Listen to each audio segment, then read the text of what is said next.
Hello friends, welcome to my channel study for you. So guys, जैसा कि आज जो आपका रेलवे ग्रुप डी का 17 अगस्त का फर्स्ट शिफ्ट का एग्ज़ाम हो गया दोस्तों, जिसका जो है मैं आपको बिल्कुल 100% एक्यूरेट आंसर के साथ जो है इस वीडियो में बताऊंगा। तो देख लेते हैं कि किस प्रकार के जो है आज आपके 17 अगस्त के फर्स्ट शिफ्ट के एग्ज़ाम में जो है प्रश्न पूछे गए हैं। उससे पहले एक बात और दोस्तों, कि जिन्होंने भी अगर चैनल को सब्सक्राइब नहीं किया है तो रेलवे ग्रुप डी से रिलेटेड पल पल की अपडेट के लिए जो है चैनल को सब्सक्राइब ज़रूर कर दीजिएगा। और बगल में ही आपको एक बेल आइकन यानी घंटे का निशान भी दिख रहा होगा, तो आप उसे भी जो है ज़रूर प्रेस कर दीजिएगा। तो चलिए वीडियो को स्टार्ट करते हैं। तो आज का जो आपका पहला क्वेश्चन आया था कि पंचायती राज व्यवस्था सर्वप्रथम जो है ये किस राज्य में लागू किया गया था। तो देखिए, मैं आपको बता दूं कि पंचायती राज व्यवस्था ये जो आपका 2 अक्टूबर 1959 को जो है राजस्थान के नागौर जिले के बगधरी गांव में जो है ये लागू किया गया था। तो राजस्थान आपका यहाँ पे करेक्ट आंसर होगा। नेक्स्ट क्वेश्चन आपका यहाँ पर आया था कि इनमें से राष्ट्रपति के द्वारा कौन सा आपातकाल जो है ये नहीं लगाया जाता है। तो देखिए, मैं आपको बता दूं कि भारत के संविधान में 3 प्रकार के आपातकालों का जो है उल्लेख किया गया है। अनुच्छेद 352 में जो है राष्ट्रीय आपातकाल का उल्लेख किया गया है। अनुच्छेद 356 की बात कर ले तो इसमें जो है राष्ट्रपति शासन के लिए जो है आपका बात किया गया है। अनुच्छेद 360 की बात कर ले तो अनुच्छेद 360 में जो है वित्तीय आपात का प्रबंध जो है वो किया गया है। बात कर ले भारत में पहला जो राष्ट्रीय आपातकाल है ये आपका इंदिरा गांधी की सरकार ने 25 जून 1975 को लगाया था, जबकि देश में जो अब तक कोई भी वित्तीय आपातकाल अभी तक नहीं लगाया गया है। तो ये भी आपको ध्यान में रखना है। तो आर्टिकल 358 आपके ऑप्शन में दिया हुआ था, तो आर्टिकल 358 आपका करेक्ट आंसर होगा, क्योंकि अनुच्छेद 358 जो है ये आपका राष्ट्रीय आपातकाल से संबंधित नहीं है। नेक्स्ट क्वेश्चन आपका यहाँ पर आया था कि विद्युत मोटर का प्रयोग ये जो है कहाँ पर किया जाता है। तो देखिए, मैं आपको बता दूं कि ये जो आपका विद्युत मोटर यानी इलेक्ट्रिक जो मोटर होता है ना, ये एक विद्युत यांत्रिक मशीन होता है जो विद्युत ऊर्जा को यांत्रिक ऊर्जा में बदलता है। और इसका जो प्रयोग यानी उपयोग जो है ये आपका वाटर पंप यानी पानी के पंप में किया जाता है, इलेक्ट्रिक फैंस में किया जाता है, इलेक्ट्रिक मिक्सर्स में किया जाता है और वॉशिंग मशीन में किया जाता है। तो इनमें से जो भी ऑप्शन में दिया होगा वो आपका करेक्ट आंसर होगा। नेक्स्ट क्वेश्चन आपका यहाँ पर आया था कि 2021 में विश्व कुश्ती चैंपियनशिप में रजत पदक यानी सिल्वर मेडल जो है ये किसने जीता है। तो देखिए, मैं आपको बता दूं कि 2021 का जो विश्व कुश्ती चैंपियनशिप है ना, ये आपका ओस्लो नॉर्वे में जो है ये आपका आयोजित किया गया था। और इसमें भारत जो है टोटल 2 पदक जीता था, जिसमें एक रजत यानी एक सिल्वर मेडल और एक ब्रॉन्ज मेडल जो है वो भारत जीता था। भारत के पायदान की बात कर ले तो भारत जो है इसमें पदक तालिका में जो है 15वें स्थान पे रहा था। और इसमें जो है अंशु मलिक ने जो है 57 किग्रा फ्री स्टाइल में ये जो है सिल्वर मेडल जीती थी। तो अंशु मलिक आपका करेक्ट आंसर होगा। अगर रजत पदक यहाँ पर ब्रॉन्ज मेडल के बारे में पूछा जाए तो देखिए, मैं आपको बता दूं कि फ्री स्टाइल स्पर्धा के 59 किग्रा भार वर्ग में जो है भारत की सरिता मोर ने कांस्य पदक जीता था। तो ये फैक्ट भी आपको ध्यान में रखना है। नेक्स्ट क्वेश्चन आपका यहाँ पर आया था कि पेरियार नदी ये जो है कहाँ से निकलती है, यानी ये जो आपका पेरियार नदी है ना, ये किस राज्य में है। तो ये आपका केरल राज्य में है। तो केरल आपका करेक्ट आंसर होगा। नेक्स्ट आपका यहाँ पर आया था कि जैन धर्म में जीन का जो है अर्थ पूछा गया था। तो देखिए, जैन धर्म में जीन का जो अर्थ होता है ना, वो विजेता यानी विनर होता है। तो विजेता आपका करेक्ट आंसर होगा। बात कर ले जैन धर्म के बारे में तो देखिए, जैन धर्म के जो संस्थापक एवं प्रथम जो तीर्थंकर थे ना, ये ऋषभ देव थे। और 24वें तीर्थंकर के बारे में भी पूछा जाता है। तो जैन धर्म के जो 24वें तीर्थंकर थे ये भगवान महावीर थे। तो ये भी आपको ध्यान में रखना है। नेक्स्ट आपका यहाँ पर आया था कि पहली बार 1952 में जो है राष्ट्रीय आय की गणना ये जो है किसने की थी। तो देखिए, पहली बार जो राष्ट्रीय आय की गणना है ना, ये केंद्रीय सांख्यिकी संगठन यानी CSO के द्वारा किया गया था। तो केंद्रीय सांख्यिकी संगठन आपका करेक्ट आंसर होगा। नेक्स्ट क्वेश्चन आपका यहाँ पर आया था कि चलो लोकू महोत्सव यानी जो ये आपका चलो लोकू फेस्टिवल है ना, ये किस राज्य में मनाया जाता है। तो ये आपका अरुणाचल प्रदेश राज्य में मनाया जाता है। तो अरुणाचल प्रदेश आपका करेक्ट आंसर होगा। नेक्स्ट आपका यहाँ पर आया था कि इनमें से कौन सा कथन जो है वो सही नहीं दिया हुआ है। तो जहाँ पे मुझे 3 ऑप्शन मिले हैं, एक ऑप्शन आपका दिया हुआ था कि 82 डिग्री पूर्वी पश्चिम देशांतर को जो है भारत का मानक यामोंतर यानी स्टैंडर्ड मेरिडियन माना जाता है। सेकंड ऑप्शन आपका दिया हुआ था कि उष्णकटिबंधीय रेखा एक दूसरे के समानांतर यानी पैरेलल होता है, तो ये तो कथन आपका सही दिया हुआ है। थर्ड ऑप्शन दिया हुआ था कि एक दूसरे को नहीं काटता है, तो ये भी आपका ऑप्शन जो है वो सही दिया हुआ था। लेकिन पहला जो ऑप्शन दिया हुआ था ना कि 82 डिग्री पूर्वी पश्चिम देशांतर को जो है भारत का मानक यामोत्तर यानी स्टैंडर्ड मेरिडियन माना जाता है, तो ये ऑप्शन जो था वो आपका गलत दिया हुआ था, क्योंकि 82 डिग्री यहाँ पर पूर्वी पश्चिमी ना देकर पूर्वी देशांतर दिया रहता ना, तो ये आपका कथन जो है वो सही होता। तो ऑप्शन 1 जो आपका यहाँ पे करेक्ट आंसर होगा।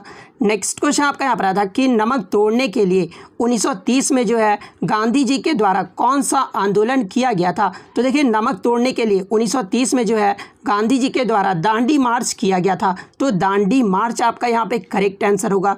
नेक्स्ट आपका यहाँ पर आता कि अनंत नागेश्वर राव से पहले भारत के मुख्य आर्थिक सलाहकार ये जो कौन थे। तो देखिए अनंत नागेश्वर राव से पहले भारत के जो मुख्य आर्थिक सलाहकार थे ना, ये आपके कृष्णमूर्ति सुब्रमण्यम थे, तो कृष्णमूर्ति सुब्रमण्यम आपका करेक्ट आंसर होगा। नेक्स्ट क्वेश्चन आपका यहाँ पर आता कि लार का जो है पीएच वैल्यू पूछा गया था। तो देखिए लार का जो पीएच मान होता है ना, ये प्रकृति में थोड़ा आपका एसिडिक यानी अम्लीय होता है, जिसका पीएच मान 6.8 होता है, तो 6.8 अगर ऑप्शन में दिया होगा तो 6.8 आपका करेक्ट आंसर होगा। लेकिन लार का जो सामान्य पीएच वैल्यू होता है ना, वो आपका 5.6 से लेकर 7.9 तक होता है, तो अगर ये वैल्यू दिया था तो ये आपका करेक्ट आंसर होगा। नेक्स्ट क्वेश्चन आपका यहाँ पर आया था कि न्यूलैंड का जो अष्टक नियम था ना, उसमें जो है किस तत्व से शुरू हुआ था और किस तत्व तक जो है ये अंतिम हुआ था। तो देखिए मैं आपको बता दूं कि न्यूलैंड के द्वारा 58 तत्वों की जो है संख्या ज्ञात की गई थी और उन्होंने वर्गीकरण में सबसे कम जो परमाणु द्रव्यमान वाले तत्व हाइड्रोजन से शुरू किया था और थोरियम पर जो है समाप्त किया था, तो हाइड्रोजन से थोरियम आपका करेक्ट आंसर होगा। नेक्स्ट क्वेश्चन आपका यहाँ पर आया था कि एड्स का जो है फुल फॉर्म पूछा गया था। तो देखिए एड्स का जो फुल फॉर्म होता है ना, वो आपका एक्वायर्ड इम्यूनो डिफिशियंसी सिंड्रोम होता है, तो एक्वायर्ड इम्यूनो डिफिशियंसी सिंड्रोम आपका करेक्ट आंसर होगा। नेक्स्ट आपका यहाँ पर आया था कि पहली पंचवर्षीय योजना के समय योजना आयोग के अध्यक्ष कौन थे। तो देखिए पहली जो पंचवर्षीय योजना हुआ था ये आपका 1951 में हुआ था और उस समय जो योजना आयोग के अध्यक्ष थे वो आपके पंडित जवाहरलाल नेहरू थे, तो पंडित जवाहरलाल नेहरू आपका करेक्ट आंसर होगा। बात कर ले प्रथम उपाध्यक्ष के बारे में अगर पूछा जाए तो ये आपके गुलजारी लाल नंदा थे और ये जो आपका किस मॉडल पर आधारित था। तो देखिए पहली जो पंचवर्षीय योजना था ना, ये आपका हेराल्ड मॉडल पर आधारित था, तो ये भी आपको ध्यान में रखना है। नेक्स्ट क्वेश्चन आपका ओम का जो है सूत्र पूछा गया था। तो देखिए ओम का जो नियम होता है ना, वो आपका V = IR होता है, तो V = IR आपका करेक्ट आंसर होगा। नेक्स्ट आपका यहाँ पर आया था कि सीवी रमन को नोबेल पुरस्कार ये जो है कब दिया गया था। तो देखिए सीवी रमन को नोबेल पुरस्कार जो है ये 1930 में दिया गया था। नेक्स्ट आपका यहाँ पर आया था कि 2021 में ये जो बाल साहित्य पुरस्कार है ना, ये कितनी भाषाओं में दिया गया था। तो देखिए 2021 का जो बाल साहित्य पुरस्कार है ये आपका 22 भाषाओं में दिया गया था, तो 22 आपका करेक्ट आंसर होगा।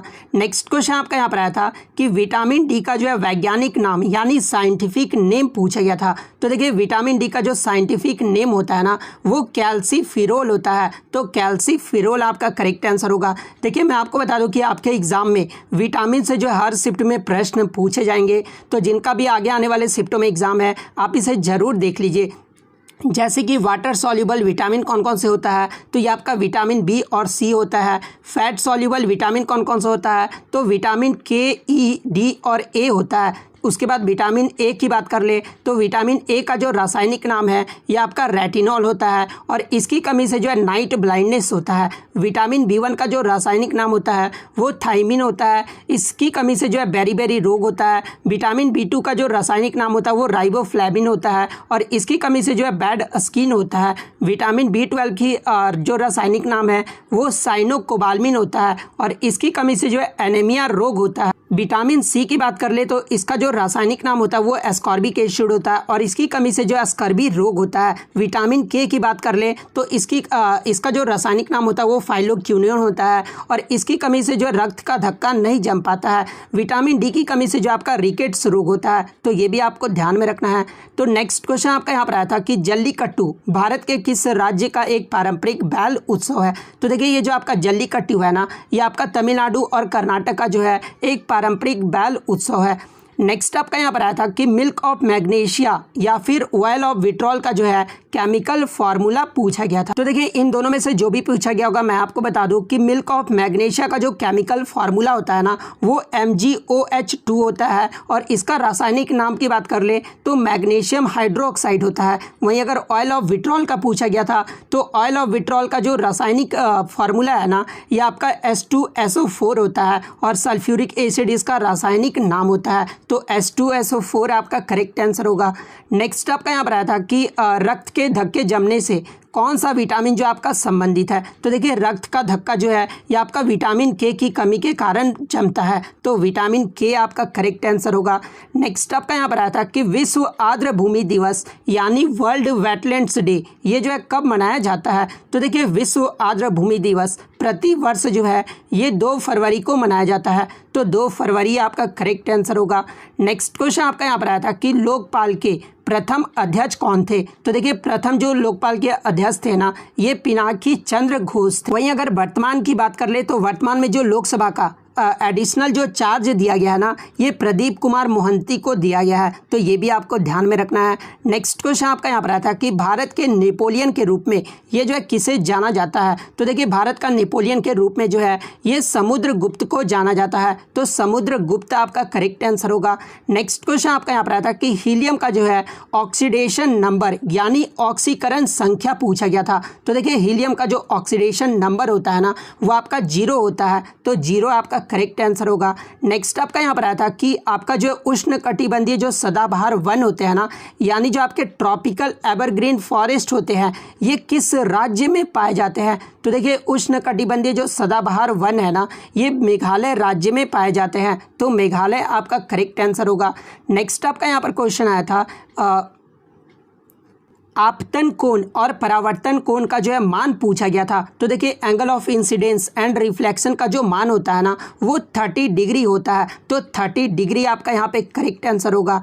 नेक्स्ट क्वेश्चन आपका यहाँ पर आया था कि प्रकाश संश्लेषण का जो है अभिक्रिया को जो है बैलेंस यानी संतुलन करना था। तो देखिए ये जो आपके फोटोसिंथेसिस रिएक्शन होते हैं ये क्या होते हैं। तो प्लांट जिस प्रक्रिया के तहत अपना भोजन जो बनाता है ना उसे ही जो है फोटोसिंथेसिस रिएक्शन कहा जाता है। और 4 ऑप्शन जो है आपके रिएक्शन के दिए हुए थे जिसमें आपको बैलेंस करना। तो देखिए मैं आपको बता दूं कि प्लांट यानी पादप जो होते हैं वो आपके एटमॉस्फेयर से CO2 यानी कार्बन डाइऑक्साइड लेते हैं, और वहीं मैं बात कर लूँ तो जड़ से जो है ये आपके पानी ग्रहण करते हैं और ये क्या बना लेते हैं तो ये आपके ग्लूकोज का फॉर्मेशन करते हैं और ऑक्सीजन का जो है फॉर्मेशन करते हैं। तो ग्लूकोज ये जो आपका इक्वेशन दिया हुआ था ना वही जो आपको बैलेंस करना था, तो ये बैलेंस आप देख लीजिए यही जो आपका करेक्ट आंसर होगा। नेक्स्ट क्वेश्चन आपका यहाँ पर आया था कि ब्लैक एंड वाइट फोटोग्राफी में किस यौगिक का उपयोग किया जाता है। तो देखिए मैं आपको बता दूं कि ब्लैक एंड वाइट फोटोग्राफी में जो है ये आपका सिल्वर क्लोराइड और ब्रोमाइड का जो उपयोग किया जाता है। या तो ऑप्शन में आपका AgCl यानी सिल्वर क्लोराइड दिया होगा या फिर ऑप्शन में आपका सिल्वर ब्रोमाइड दिया होगा, तो इन दोनों में से जो भी दिया होगा वो आपका करेक्ट आंसर होगा। नेक्स्ट क्वेश्चन आपका यहाँ पर आया था कि Fe2O3 अपघटन के बाद यानी जो डिकम्पोजिशन के बाद जो है इसका क्या प्रोडक्ट जो है वो प्राप्त होता है। तो देखिए ये जो आपका Fe2O3 को जब आप डिकम्पोज करोगे ना तो 4Fe+3O2 आपको मिलेगा, तो ये रिएक्शन जो आपका यहाँ पे करेक्ट आंसर होगा। नेक्स्ट क्वेश्चन आपका यहाँ पर आता है कि जिप्सम को गर्म करने पर ये जो है क्या प्राप्त होता है। तो देखिए जब आप जिप्सम को गर्म करोगे ना तो आपको जो है प्लास्टर ऑफ पेरिस यानी CaSO4.12H2O प्लस वाटर जो है वो निकल जाता है, तो प्लास्टर ऑफ पेरिस आपका करेक्ट आंसर होगा। देखिए आगे की शिफ्टों में जो आपका प्लास्टर ऑफ पेरिस का आपसे सूत्र पूछा जाएगा तो इसका सूत्र भी आपको ध्यान में रखना है। नेक्स्ट क्वेश्चन आपका यहाँ पर आता है कि पर्दे पर जो है ये कैसा प्रतिबिंब जो है वो प्राप्त होता है। तो देखिए मैं आपको बता दूं कि सिनेमा स्क्रीन पर आपके जो प्रतिबिंब है ना यानी जो आपके इमेज फॉर्म्ड होते हैं वो आपके रियल और इन्वर्टेड होते हैं, यानी उल्टा जो है और आपका जो है क्या होता है, तो उल्टा और आपका वास्तविक होता है। तो उल्टा और वास्तविक आपका करेक्ट आंसर होगा। नेक्स्ट आपका यहाँ पर आता है कि परमाणु क्रमांक बढ़ने पर परमाणु त्रिज्या और संयोजी इलेक्ट्रॉन पर जो है क्या प्रभाव पड़ता है। तो देखिए जब भी एटॉमिक नंबर बढ़ता है ना, तो एटॉमिक रेडियस और वैलेंस इलेक्ट्रॉन जो है ये भी आपका बढ़ता है। तो इंक्रीज आपका यहाँ पे करेक्ट आंसर होगा। नेक्स्ट क्वेश्चन आपका यहाँ पर आया था कि बिजली के बल्ब का फिलामेंट ये जो है पतला और लंबा क्यों होता है। तो जैसा कि आपको पता है कि बिजली के बल्ब का जो फिलामेंट है ना, ये आपका किसका बना होता है, तो ये आपका टंगस्टन का बना होता है और हाई रेजिस्टेंस के कारण ये जो आपका पतला और लंबा होता है। तो हाई रेजिस्टेंस आपका यहाँ पे करेक्ट आंसर होगा। नेक्स्ट क्वेश्चन आपका यहाँ पर आता है कि भूमि में जल के रिसाव की प्रक्रिया को जो है क्या कहा जाता है। तो देखिए यहाँ पे क्वेश्चन में जो है प्लांट के बारे में नहीं पूछा जा रहा। अगर क्वेश्चन ये पूछा जाता कि भूमि में जल में जब प्लांट के अंदर आता है ना जब जल, तो उसको प्रक्रिया को क्या कहा जाता है, तो देखिए उस प्रक्रिया को जो है आपका ऑस्मोसिस कहा जाता है। लेकिन मान लीजिए कि आपके बारिश के आपके जो जल गिरते हैं वो आपके भूमि में रिसाव होते हैं, उस प्रक्रिया के बारे में पूछा गया है। तो देखिए इस प्रक्रिया को जो है आपका इनफिल्ट्रेशन कहा जाता है। तो इनफिल्ट्रेशन आपका यहाँ पे करेक्ट आंसर होगा। तो इतने क्वेश्चन जो है आज मुझे बच्चों के द्वारा मिले हैं जो कि 100% रियल और ऑथेंटिक है। तो अगर वीडियो अच्छी लगी हो तो वीडियो को जो है लाइक ज़रूर कर दीजिएगा। इसी तरह का रियल कंटेंट पाने के लिए जो है चैनल को सब्सक्राइब ज़रूर कर दीजिएगा। तो मिलते हैं नेक्स्ट वीडियो में, तब तक thank you, all the best.